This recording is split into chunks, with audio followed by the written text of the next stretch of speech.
السلام علیکم ورحمۃ اللہ وبرکاتہ۔ دوستوں، جیسا کہ ہم نے آپ سے کہا تھا کہ انشاءاللہ ہم روزانہ مسائل قربانی آپ حضرات کے سامنے پیش کریں گے۔ تھوڑے تھوڑے مسائل آپ حضرات کی خدمت میں پیش کیے جائیں گے، لہٰذا اسی کی اگلی کڑی آپ حضرات کے سامنے پیش کی جا رہی ہے۔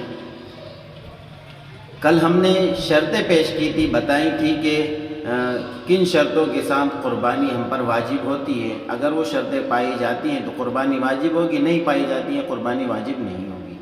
اب جب واجب ہو گئی ہے تو ہمیں جانور خریدنا ہے، تو اب کس طرح کا جانور خریدیں؟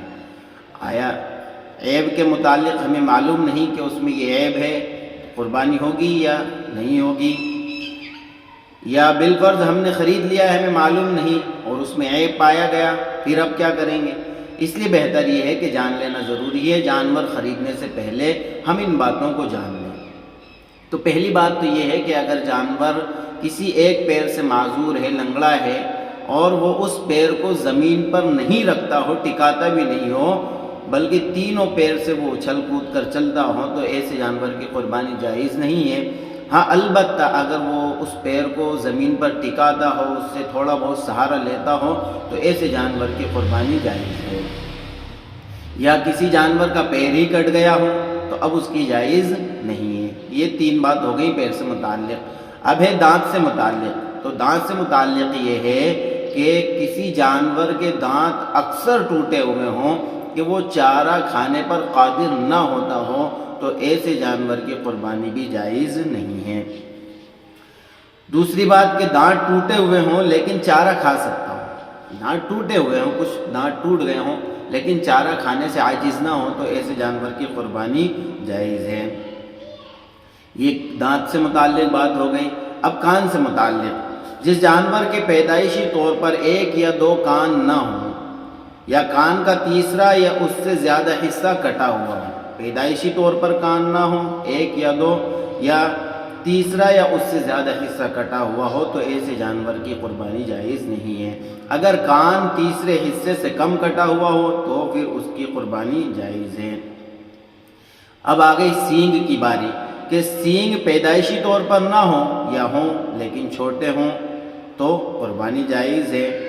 یا پھر جانور کے سینگ ٹوٹ چکے ہوں لیکن جڑ سے نہیں اکھڑے، ٹوٹ گئے لیکن جڑ سے نہیں اکھڑے ہیں تو بھی جائز ہے۔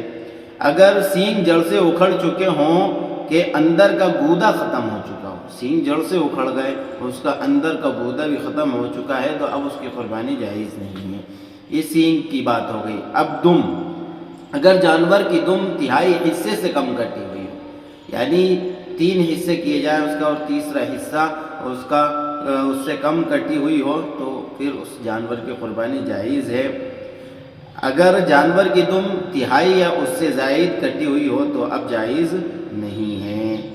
اسی طرح سے بڑا جانور ہے، بھینس ہے، باڑا ہے، اونٹ ہے وغیرہ، جو بھی جانور ہے، ایک تن خراب ہو، یعنی جو ایک تھن اس کا خراب ہو اور باقی 3 تھن اس کے کیا ہوں، ٹھیک ہوں، تو پھر جانور کی قربانی جائز ہے۔ اگر 2 تھن خراب ہو، انہی بڑے جانور کے 2 تھن خراب ہوں تو اب قربانی جائز نہیں ہے۔ اور بکری وغیرہ ہے، چھوٹا جانور ہے، بکری وغیرہ ہے، تو ایسے جانور کی اگر 1 تھن خراب ہے تو اب قربانی جائز نہیں ہے۔ اور دوسری بات کہ جانور کے تھن سے دودھ نکلتا ہو، اگرچہ کم نکلتا ہو تو بھی قربانی جائز ہے۔ یعنی ایک تو ہے دودھ نہیں نکلتا ہے، خراب ہے، اور ایک ہے کہ دودھ نکلتا ہے، کم نکلتا ہے، تو بھی اس جانور کی قربانی جائز ہے۔ آنکھ سے بھینگا ہو، 1/3 سے کم بینائی متاثر ہو، ادھر ادھر اس کی آنکھیں بھاگتی ہوں اور 1/3 سے کم حصہ اس کا متاثر ہوتا ہو تو قربانی جائز ہے۔ کانا، ایک آنکھ سے کانا ہو، 1/3 سے زائد بینائی متاثر ہو، اندھا ہو، تو اب جائز نہیں ہے۔ یہ آنکھ کی بات ہو گئی۔ اب ناک کی بات، کہ اگر اس کی ناک کٹی ہوئی ہو تو قربانی جائز نہیں ہوگی۔ ہاں البتہ اگر رسی ڈالنے کے لیے اس کی ناک میں چھید کیا گیا ہو، سوراخ کیا گیا ہو، تو پھر اب اس جانور کی قربانی جائز ہے۔ جس جانور کی زبان آدھی یا اس سے زائد کٹی ہو تو اس جانور کی قربانی جائز نہیں ہوگی، لیکن اگر آدھی سے کم کٹی ہوئی ہے تو پھر اس جانور کی قربانی جائز ہوگی۔ اور اسی طرح اگر کوئی جانور حمل سے ہے، حاملہ ہے وہ جانور، اس کے پیٹ میں بچہ ہے تو بھی اس جانور کی قربانی جائز ہے۔ اور اسی طرح جس جانور کو خصی کر دیا گیا ہو اس جانور کی قربانی بھی جائز ہے۔ لیکن اگلی بات کہ جانور صحیح سالم ہے، کوئی عیب نہیں ہے، اور اس کے علاوہ مکمل اس کے سال بھی ہیں، لیکن وہ دکھنے میں اتنا لاغر، کمزور اور دبلا پتلا دکھتا ہو کہ اس کا گوشت کم اور ہڈیاں زیادہ چمکتی ہو، اندر غدہ ہی نہیں نظر آتا ہے، تو پھر ایسے جانور کی قربانی بھی جائز نہیں ہے۔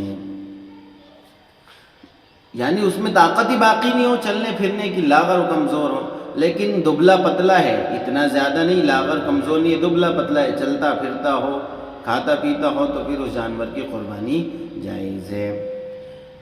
تو یہ تمام باتیں آپ حضرات کے سامنے پیش کی گئی ہیں۔ آپ حضرات دوسروں تک ان باتوں کو پہنچائیں تاکہ جو حضرات جانور خرید رہے ہیں وہ ان باتوں کا خیال رکھتے ہوئے خریدیں، تاکہ ان کی قربانی میں کوئی دشواری پیش نہ آئے۔ اللہ عمل کی توفیق نصیب فرمائے۔